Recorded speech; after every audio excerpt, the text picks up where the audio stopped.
నా ప్రేక్షకులందరూ నమస్కారం. నేను సెబీ రిజిస్టర్ కాదు. నేను ఏ స్టాక్‌ని కొనమని కానీ, అమ్మమని కానీ మీకు చెప్పట్లేదు. కేవలం మన తెలుగు ట్రేడర్స్ కోసం నేను చెప్పేది స్టాక్ మార్కెట్ నేర్చుకోవడం ఇంగ్లీష్ అసలు అవసరం లేదు. జ్ఞానానికి ఇంగ్లీష్ చదవడానికి, మాట్లాడడానికి సంబంధం లేదు. జ్ఞానం అనేది మన పూర్వీకుల నుంచి వచ్చాయి. మన వీడియోలో పోయే ముందు వీడియో నచ్చినట్లయితే లైక్ చేయండి, షేర్ చేయండి, సబ్స్క్రైబ్ చేయండి. మన ప్రేక్షకులకు ఒక చిన్న విన్నపం. స్టాక్ మార్కెట్ షార్ట్ టర్మ్ నేర్చుకో మనీ ఇన్వెస్ట్ చేసేది. అంతేకాకుండా నా ఏ వీడియోలో కూడా నా యొక్క క్యాపిటల్ అమౌంట్ కానీ ఇంత క్వాంటిటీ అని కానీ నేను చూపించట్లేదు. అంతేకాకుండా ట్రేడ్ రిస్క్ ఇంత కానీ నేను చూపించట్లేదు. లైవ్‌లో ట్రేడ్ చూపితే సెబీకి వెళ్తారు కాబట్టి నేను చూపించట్లేదు. మీరు ముఖ్యంగా నా యొక్క మెయిన్ లెవెల్స్‌ని మరియు జోన్ లెవెల్స్‌ని ప్రైస్ ఎలా టెస్ట్ చేస్తుందో మాత్రమే చూడండి. మరియు ఎంట్రీ పాయింట్‌ని, ఎస్ఎల్ పాయింట్‌ని, టార్గెట్ పాయింట్‌ని తెలుసుకోండి. స్టాక్ మార్కెట్‌లో సక్సెస్‌కి ఎప్పుడు గుర్తుంచుకోవాల్సిన 3 పాయింట్లు. రాండమ్ స్టాక్స్‌ని తీసుకోవడం, రాండమ్ లెవెల్స్ మార్క్ చేయడం, రాండమ్ ట్రేడ్ చేయడం ఆపేయాలి. కనీసం 4 రోజుల పాటు సరైన రిస్క్ పోతూ డైలీ ట్రేడింగ్ చేయాలి. మన మైండ్‌ని స్టేబుల్‌గా ఉంచుకోవాలి. అంటే ఇది ఒక మాటలో చెప్పేది కాదు. ఇది చాలా కష్టం కానీ ప్రాక్టీస్ చేయొచ్చు. ఇది నంబర్ ఆఫ్ సినారియోస్‌లో వస్తుంది. గైడెన్స్ లేకుండా సాధ్యం కాదు. అందుకే నేను ఆఫ్‌లైన్ ట్రైనింగ్ ఇస్తున్నాను. ఇది 6 నెలల నుంచి సంవత్సరం పడుతుంది. కానీ ఛానల్ స్టార్ట్ చేసాక ప్రతి ఒక్కరు కాల్ చేయడం ఏమని కాల్స్ ఇస్తావా, టిప్స్ ఇస్తావా, వీడియోస్ ఇస్తావా అని. నాకు ముఖ్య ఉద్దేశం అది కాదు. మీలో ఎవరికైనా ఇంట్రెస్ట్ ఉంటే నన్ను రీచ్ అవ్వాలి. నా నెంబర్ డిస్క్రిప్షన్‌లో ఉంటుంది. నేను ఇలానే రోజు వీడియోస్ పోస్ట్ చేస్తూ ఉంటాను. దాని ద్వారా కూడా మీరు నాలెడ్జ్ పొందొచ్చు. మీకేమైనా డౌట్స్ ఉంటే కామెంట్స్ రూపంలో అడగండి. ఓకే. ఇప్పుడు లైవ్‌లోకి వెళ్ళిపోదాం. లైవ్‌లో ఏంది నిఫ్టీ. ప్రతిరోజు ఒకేలాగా రీడ్ చేస్తాం. మన దగ్గర ఏంది టెక్నికల్‌గా ఫండమెంటల్ ఒక లెవెల్ ఉంటది. ఆ లెవెల్‌ని పట్టుకొని టెక్నికల్‌గా ఫండమెంటల్‌గా రీడ్ చేస్తాం. మనం జోన్స్ కాడ నుంచి మనం ఎంట్రీస్ ఇస్తాం. ఆ జోన్స్‌ని ఎలా తింటే ఎలా ఎంట్రీ ఇయ్యాలనేది ఈడ మనం బ్యాక్ టెస్ట్‌లు, ఫార్వర్డ్ టెస్ట్‌లు ఇవి చేసాం. ఇప్పుడేంది ఆల్రెడీ మనం ఇప్పుడేం చేయాలి? కన్ఫర్మ్ చేసింది కాబట్టి కన్ఫర్మ్ చేసినాక రీటెస్ట్‌కి పోనియాలి. రీటెస్ట్‌కి పోనిచ్చినాక ఎప్పుడైతే టచ్ అయిద్దో, ఎప్పుడైతే 2 క్యాండిల్‌లు బ్రేక్ చేస్తుంటదో అప్పుడు మన ఎంట్రీ అనేది ఉంటది. ఓకే. 2 క్యాండిల్ బ్రేక్ చేయాలి. ఇప్పుడు 2 క్యాండిల్ బ్రేక్ చేసిందంటే మన ఎంట్రీ ఉంటది. లేదా మళ్ళీ ఎంతసేపైనా సరే పైకెళ్తా ఉంటది. ఎందుకో దీనికి ఆధారం ఏంది? ఇది ఇక్కడి నుంచి కింద పడద్ది. ఆ కన్ఫర్మేషన్ వస్తే 2 క్యాండిల్ బ్రేక్ చేస్తే అని ఆధారం ఏంది? ఆధారం ఏందంటే అయి నా జోన్స్. ఆ జోన్స్‌ని ఎలా తింటే ఏం చేయాలనేది మాత్రమే ఈడ కీ. ఆ కీని పట్టుకొనే సెల్ గాని, బై గాని చేస్తాం. నువ్వు ఆడికి పోద్దని తెలిసినప్పుడు నువ్వు బై చేయొచ్చు కదా! అనొచ్చు. ఇప్పుడు బై చేయొచ్చు. ఆకాశం నుంచి నేనేం చేయను. ఆకాశం నుంచి చేయకుండా ఎప్పుడైతే మళ్ళీ రీటెస్ట్‌కి పోద్దో, రీటెస్ట్‌కి పోయినప్పుడు మళ్ళీ నా సినారియో ఫార్మ్ అవుద్దో, ఆ టైంలో తీసుకుంటా. ఎందుకంటే ఈ టాప్ వచ్చేటప్పుడు వాళ్ళ ఎస్ఎల్ రీటెస్ట్‌కి పోయిందంటే ఏంది? కింద ఎస్ఎల్ క్రియేట్ అయ్యి ఉంటాయి. ఈ టాప్ వచ్చేటప్పుడు హెవీ స్పీడ్‌తో కిందకి రావడానికి ట్రై చేస్తది. లేదు ఇందాకే పడిపోయి ఉంటే పడిపోని. నాకు ఆదాయం వద్దు. నాకు ఎప్పుడైతే ఇలా పోద్దో, ఇలా పోయినప్పుడే నేను 60 పాయింట్లు తీసుకోవడానికి ట్రై చేస్తా. 60-100 పాయింట్లు. ఓకే. ఇప్పుడు 2 క్యాండిల్ నిజంగానే బ్రేక్ చేస్తదా లేదా చూద్దాము. బ్రేక్ చేస్తే ఎంట్రీ తీసుకుందాము. ఓకే. అది లైవ్‌లో. ఓకే. ఇక్కడ మనకు గాని ఆ సినారియో ఫార్మ్ కాలేదు అంటే ఇంక డైరెక్ట్‌గా ఈ జోన్ టచ్ అవ్వాలి. ఆ జోన్ టచ్ అవ్వాలి. ఆ తర్వాత మనం ఎంట్రీ తీసుకొని ట్రై చేస్తాం. లేదా ఈడ నుంచి గాని బ్రేక్ చేస్తుందనుకో ఎంట్రీ తీసుకుంటాం. లేదా సినారియోని చూపిదసల. ఓకే. కనపడుతుందా లైవ్‌లోనే. నెక్స్ట్ స్టాక్స్‌లోకెళ్ళిపోదాం. స్టాక్స్‌లోకెళ్తే ఇదండి. ఇది మ్యాక్స్ హెల్త్ నా దాంట్లోకొచ్చింది. నా మెయిన్ లెవెల్ ప్రతి దాంట్లో ఒకేలాగా ఉంటది. ఇది ఎలా? మెయిన్‌లో ఒక లెవెల్‌ని పట్టుకొని టెక్నికల్‌గా ఫండమెంటల్‌గా రీడ్ చేస్తాం. మనం మాత్రం జోన్స్ దగ్గర నుంచే ఎంట్రీ ఇస్తాం. జనాలందరూ మెయిన్ లెవెల్ దగ్గర నుంచి ఎంట్రీ ఇయడానికి ట్రై చేస్తారు. ఎంట్రీ ఇచ్చినా సరే వాళ్ళు 10లో 3 సార్లే సక్సెస్‌లో ఉంటారు. మనం 10లో 7 సార్లు ఉంటాం. ఎక్కడి నుంచి చేస్తే 7 సార్లు ఉంటాం. జోన్స్ దగ్గర నుంచి. ఆ జోన్స్ దగ్గర నుంచి చేస్తేనే మనం సక్సెస్‌లో ఉంటాం. ఇప్పుడు ఇంతసేపు ఈ మ్యాక్స్ హెల్త్ అనేది ఈ జోన్‌లో ఆగాల్సిన అవసరం లేదు గదా! బయ్యో, సెల్లో జరగాలి గదా! ఎందుకని ఆ జోన్‌లో ఆగుంది? ఎందుకు ఆగుందంటే నీకు కన్ఫర్మేషన్ లేనిది నువ్వు ఎంట్రీ తీసుకోకూడదు. నీకు కన్ఫర్మేషన్ ఒక్కసారి వచ్చిందా? ఎందుకంటే బ్యాక్ టెస్ట్‌లు, ఫార్వర్డ్ టెస్ట్‌లు చేసావు కాబట్టి అది సక్సెస్ అయింది కాబట్టి నువ్వు ఆ ఫార్మేషన్ వచ్చిందా నువ్వు ఎంట్రీ తీసుకో. ఎస్ఎల్ పోయినా సరే. ఓకే. ఇచ్చే రోజు ఎలా ఎస్ఎల్ పోద్ది. వచ్చే రోజు మామూలుగా 1:4 రాదు. ఇమ్మీడియేట్‌గా వచ్చేస్తది. ఎందుకంటే నీకు ఎస్ఎల్ కూడా తక్కువ దొరకద్ది. ఇప్పుడు ఈ జోన్‌లో ఉండాల్సిన అవసరం ఏముంది? ఈ జోన్‌లో కన్ఫర్మేషన్ ఇంకా రాలా. కన్ఫర్మేషన్ వచ్చిందనుకో చెప్పాగా రీటెస్ట్‌కెళ్ళినప్పుడు 2 క్యాండిల్స్ బ్రేక్ చేయాల. ఇప్పుడు బ్రేక్ చేయలేక పోతా ఉంటే గమ్మున చూస్తా ఉంటాం. ఓకే. అది. Max Health. ఇంకా కన్ఫర్మ్ చేయలా. కన్ఫర్మ్ చేస్తే ఎంట్రీ తీసుకుంటాం. ఓకే. Next Sriram pin. ఇది ఓపెన్ అవ్వంగానే పడిపోయింది. మళ్ళీ రీటెస్ట్‌కొస్తుంది. వస్తే చేద్దాం. టెక్ మహేంద్ర. టెక్ మహేంద్ర ఇక్కడి నుంచి ఎంట్రీ తీసుకున్నా నేను. ఇక్కడి నుంచి తీసుకోగానే ఆల్‌మోస్ట్ 1:2 వచ్చింది. ఈడకే చిన్న ఎస్ఎల్ పెట్టి. కానీ ఇది ఫెయిల్ అయిపోయింది. ఎస్ఎల్ పోయింది. ఎస్ఎల్ పోయిందంటే ఒకరోజు నుంచి పడద్ది. ఒకరోజు పైకి పోయినాక పడద్ది. మనం ఎక్స్‌పెక్ట్ చేయలేం. ఎందుకంటే మనం ప్రతిరోజు ఎంట్రీ తీసుకోవాలి. అది తప్పా? కరెక్టా? ముందు చేస్తేనే కదా తెలిసేది. అందుకే చేసాం. చేసినాక 1:2 వచ్చింది. కన్ఫర్మ్‌గా పడతది. 10లో 3 సార్లు నాది పోద్దిగా. నన్ను ట్రాప్ చేస్తదిగా. ఎవడో మెయిన్ లెవెల్ తీసుకొని కొట్టుంటాడు ఇదిగో. ఈ రెడ్ లెవెల్ అనేది ఒక లెవెల్. నేను వీడిని ట్రాప్ చేస్తదనుకుంటే ఇది నన్ను ట్రాప్ చేసింది. నన్ను ట్రాప్ చేసిందంటే ఏంది? అసలు పోయింది. అసలు పోయిందంటే పోయింది. కానీ నాకు వాళ్ళ కానీ ట్రాప్ చేసింది అనుకో హెవీ స్పీడ్ ఉంటుంది. ఓకే, అది ఎంట్రీ ఇచ్చినా 1:2 వచ్చి కూడా అసలు పోద్ది. ఎంట్రీ ఏడిచ్చాము, ఏడిచ్చావు, ఇక్కడ పెట్టాం ఎస్ఎల్ ఎంత వచ్చింది? ఎక్కడికే 1:2 వచ్చింది మనకి. మనకు 1:2 కోసం కాదు, మనం 1:4 తీసుకోవాలి తీసుకునే ప్రతిసారి. ఓకే, నిఫ్టీ ఏం చేస్తుందో చూద్దాం. నిఫ్టీ 2 క్యాండిల్ బ్రేక్ చేస్తుంటే మన ఎంట్రీ 2 క్యాండిల్ బ్రేక్ చేయదు. ఆ సినారీ ఏర్పడదు నిజంగా. ఆ నుంచి మనకి ఎంట్రీ ఇవ్వాలంటే మ్యాక్స్ సేల్స్ పరిస్థితి ఏంది? ఆడే ఉంది. శ్రీరామ్ పిన్ రీటెస్ట్కి వెళ్ళి చేస్తాం. టెక్ ఎమ్ పైనుంచి వస్తున్నట్టు ఉంటుంది, మళ్ళీ దీన్ని సపోర్ట్ తీసుకొని పైకి పోద్ది. ఇది అసలు అయిపోయింది.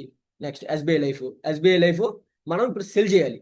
ఎందుకు సెల్ చేయాలంటే ప్రతి స్టాక్లో, ప్రతి నిఫ్టీలో కానీ సెక్టార్లో దేంట్లో ఒకటే టైప్ ఆఫ్ రీడింగ్ ఉండదు.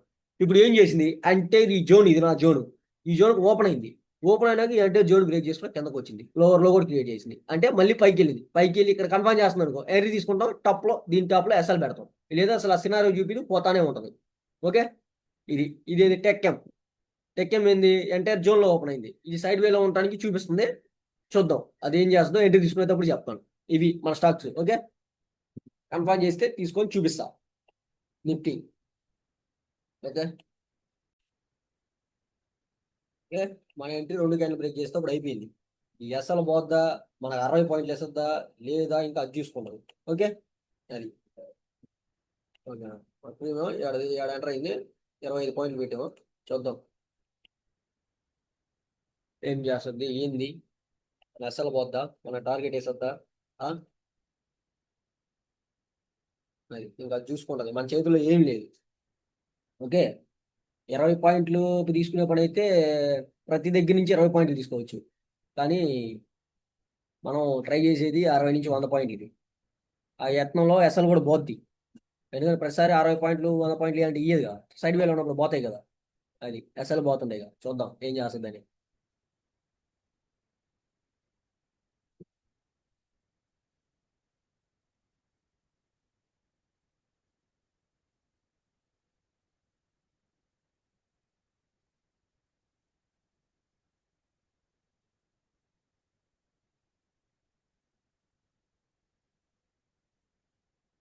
స్టాక్స్ ఏం చేస్తున్నాయి చూద్దామా. తినేసిందా అసలు ఏం చేసింది అందరినీ? అది మన కన్ఫర్మేషన్ లేకపోతే అట్టగా ఉంటుంది. ఇది చూద్దాం. ఎస్బీఐ లైఫ్ తీసుకోవడానికి ట్రై చేద్దాం. ఇక్కడ మనం ఒక చిన్న తప్పు చేసాం. ఏం చేసామంటే అసలు హైన్ టచ్ కాల ఇందాక. నేను దూరం నుంచి చూసి హైన్ టచ్ అయింది అనుకున్నాను. ప్రాపర్గా హైన్ టచ్ అయినాకే ఎంట్రీ ఉండాలి. చిన్న తప్పు చేసినా కూడా ఎస్ఎల్ అనేది పోద్ది. నా ఎస్ఎల్ అయితే పోయింది. ఇక్కడ హైన్ టచ్ అయింది అనుకున్నాను నేను. ఇక్కడ లెవెల్ చూస్తే ఇంకా అంటే టచ్ కాకముందే క్రియేట్ అయింది అది. అంటే ఎస్ఎల్ క్రియేట్ చేసింది. అంటే ఇందాక మళ్ళీ పైకి పోయి కిందకు వచ్చేటప్పుడు మన ఎంట్రీ ఉండాలి. కానీ ఇప్పుడు ఏంటంటే ఏదైతే క్యాండిల్ ఉందో ఆ క్యాండిల్ బ్రేక్ చేసినాక ఈ తాప రీటెస్ట్కి పోతే ఎంట్రీ తీసుకోవాలి మామూలుగా అయితే. కానీ ఇందాక ఎస్ఎల్ పోవడం వల్ల ఇప్పుడు మనం ఆగాల్సి వచ్చింది మళ్ళీ రీటెస్ట్ కోసం. అదే ఎస్ఎల్ కానీ పోకుండా ఉండుంటే, ఇది కానీ ఫైండ్ అవుట్ చేసి ఉంటే, ఇది ఎప్పుడైతే లోపలికి వచ్చిందో అప్పుడే ఎంట్రీ ఇచ్చి మనం 20 పాయింట్లు 30 పాయింట్లు ఎస్ఎల్ పెట్టేవాళ్ళం. కానీ ఇప్పుడు ఏమైంది, ఎస్ఎల్ పోయాకి రీటెస్ట్ కోసం వెయిట్ చేయాల్సి వచ్చింది. చిన్న తప్పు ఏంది, ఈ హైన్ టచ్ అయిందని కనిపించింది, దూరం నుంచి చూసాం.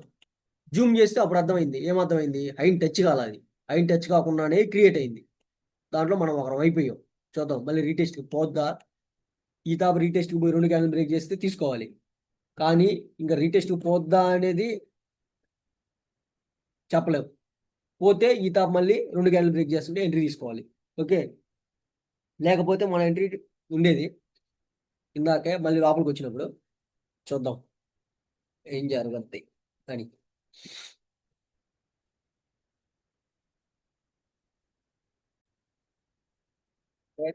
చెప్పినట్టు ఏమైందా? అదేగా జరిగిందా? జరిగింది. కాకపోతే ఇక్కడ హైన్ టచ్ అయిందని చెప్పి దాంట్లో నేను ఒక అయిపోయా. తర్వాత ఎంట్రీ తీసుకోవాలంటే రీటెస్ట్కి వస్తే ఎంట్రీ తీసుకుందామని అయిపోయా. అదేమైంది, అదే ఫ్లోలో వెళ్ళిపోయింది. 60 పాయింట్లు వచ్చేసి ఉండదు. ఎందుకంటే చిన్న చిన్న కీసే. నేను దూరం నుంచి చూసి హైన్ టచ్ అయ్యింది 2 క్యాండిల్ బ్రేక్ చేస్తుందని ఎక్స్పెక్ట్ చేశా. నో, 2 క్యాండిల్ టచ్ అసలు హైన్ టచ్ కాలేదు. దాంట్లో నేను ఒకరిని అయిపోయా. ఏమైంది, తీరా ఎస్ఎల్ అయింది. ఇదే చిన్న చిన్న మిస్టేక్స్ ట్రేడింగ్ని పోగొట్టేది. ఇప్పుడు అదే ఫ్లోలో చూడు, అదే నా ఎంట్రీ పోతే ఇక్కడ కానీ చూసుకొని ఉంటే నేను ఈ లోపలికి వచ్చినప్పుడు ఎంట్రీ తీసుకున్నాను. ఎందుకంటే అక్కడి నుంచే పడాలి. నీకు 60 పాయింట్లు కావాలంటే ఎక్కడి నుంచి పట్టుకుంటే నీకు 60 పాయింట్లు వస్తుందో అక్కడి నుంచి పట్టుకోగలగాలి. ఇప్పుడు ఏంది ఇక్కడ ఎస్ఎల్ పోయాక ఏమనిపించింది, మళ్ళీ ఎంటైర్ ఈ క్యాన్లు ఏమైనా సపోర్ట్ తీసుకుంటుందా అన్నట్టు అనిపించింది. అదే నీ ఎస్ఎల్ పోకపోతే వేరేలాగా మైండ్ ఆలోచిస్తుంది. ఎలా ఆలోచించింది, అరే అసలు లోపల పోయింది, లోపలికి వచ్చిందని చెప్పి ఇక్కడే ఎంట్రీ ఉంటుంది, పోతే అప్పుడే ఎస్ఎల్ పోద్ది. ఓకే, కానీ ఇప్పుడు ఏమైంది, రీటెస్ట్ కోసం ఆగి ఎంట్రీ మిస్ అయిపోయింది. తీరా చూస్తే అదే ఫ్లోలో 60 పాయింట్లు వచ్చింది.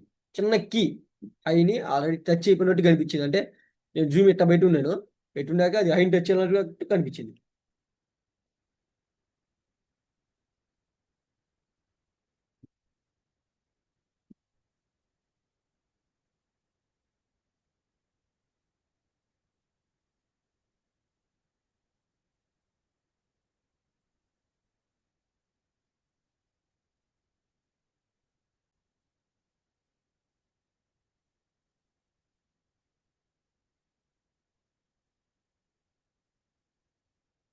ఓకే, ఇప్పుడు ఏమైంది, అది 160 పాయింట్లు ఏదో వచ్చింది, మనం దాన్ని పట్టుకోలేకపోయాం, ఎస్ఎల్ ఇచ్చాం. ఇక్కడ నేను కూర్చొని చేస్తుంటేనే కళ్ళకి కనపడింది, ఆల్రెడీ ఎంట్రీ కనపడింది, అయినా సరే చిన్న తప్పు చేసి ఎస్ఎల్ మీద అంటే ఎస్ఎల్ ఇవ్వగలిగా. కానీ ఇక్కడ కాల్స్ టిప్స్ ఇవన్నీ వర్కౌట్ అవుతాయా? వర్కౌట్ అవుతాయి. 100 పాయింట్లు 200 పాయింట్లు పెట్టే వాళ్ళకి వర్కౌట్ అవుతాయి. కానీ ఇక్కడ మంచి, ఇప్పుడు నేను చూడటంలోనే తప్పు చేస్తేనే నా ఎస్ఎల్ పోయింది. ఇంకా చెప్తే చేసే వాళ్ళ పరిస్థితి ఎలా ఉంటుంది?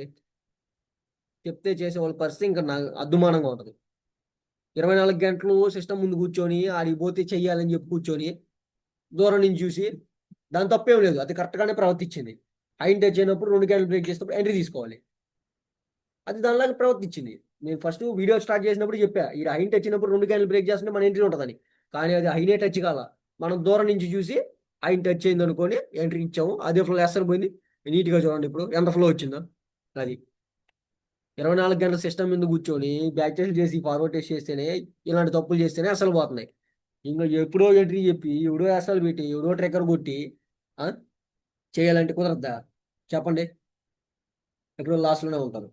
అది ఎందుకంటే ఇక్కడ ఎవరి ట్రేడింగ్ వాళ్ళే చేయాలి, ఎవరి ట్రిగ్గర్ వాడే కొట్టాలి, ఎవరి కళ్ళకి ఏది కనపడద్దో అది చేయగలగాలి, అప్పుడే సక్సెస్లో ఉంటాం. వాళ్ళు చెప్పారు వీళ్ళు చెప్పారు అంటే మాత్రం ఎప్పుడు లాస్లోనే ఉంటాం. ఓకే, ఇప్పుడు ఏమైంది చూస్తున్నాం కానీ చూడండి ఎట్ట పడుతుందో, బై హ్యాండ్ మిస్ అయిపోయి ఏం చేస్తాం, ఆడ భయం వేసింది. అసలు మళ్ళీ రీటెస్ట్కి వెళ్తే తీసుకుందాం అనుకున్నాం, ఇంకా రీటెస్ట్ ఏముందా, అయింది వచ్చినప్పుడు 2 క్యాన్లు బ్రేక్ చేసింది, ఎక్కడ అసలు పోయే లోపల అయిపోయాం. తీరా చూస్తే చూడు ఎలా పోతుందా కిందకే. మన టార్గెట్ ఈరోజు ఆ జోను. ఆ? ఓకే మరి, ఇక నేను చెప్పదలుచుకుంది ఏంటంటే ఎవరి ఎంట్రీ వాళ్ళే తీసుకోవాలి, ఎవరు ఎస్ఎల్ వాడే పెట్టాలి, ఎవరి ట్రిగ్గర్ వాడే కొట్టాలి, ఎవరు ఆదాయం వాళ్ళే తీసుకోవాలి. ఓకే, అర్థమైందా? అది ఓకే మరి.